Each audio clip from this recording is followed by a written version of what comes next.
దేవునికి స్తోత్రములు. మీ అందరికీ నా వందనములు. ఈరోజు దేవుని వాగ్దానము, నీకు సహాయం చేయువాడును నేనే. యెషయా గ్రంథం 41వ అధ్యాయం 10వ వచనం.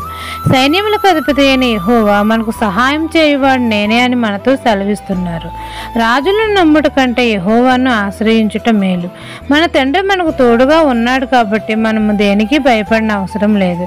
ఎటువంటి సమస్య అయినా, వ్యాధి బాధలైనా, చింతలైనా, కలవరమైనా దేవుని సన్నిధిలో మనం మొరపెట్టాలి. ఆత్మతోనూ సత్యంతోనూ తండ్రిని మనము యేసయ్య నామంలో ఆరాధించాలి. అప్పుడు దేవుడు మనకు వెంటనే సహాయం చేసి మన ప్రతి సమస్యలన్నిటి నుండి విడుదల దయచేస్తాడు. మనకు సమాధానాన్ని కలగజేస్తాడు. దేవుడే మనకు సహాయం చేస్తుంటే నరమాత్రుడు ఏమి చేయగలడు? మన ప్రభువైన యేసుక్రీస్తు సాతానును తన కాళ్ళ క్రింద చితక త్రొక్కించాడు. కాబట్టి మనం అన్ని విషయాల్లో యేసయ్య నామంలో విజయం కలుగుతుంది. మనకు సహాయం చేయుటకు తండ్రి ఆకాశవాహనుడే వస్తాడు.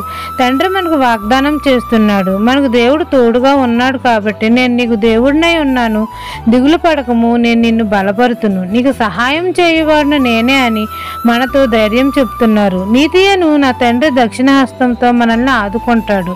ఈ దిన వాగ్దానం నా జీవితంలో నెరవేరాలని కోరుకుంటూ దేవుని సువార్త పరిచర్యలో మీ సహోదరి. ఆమెన్.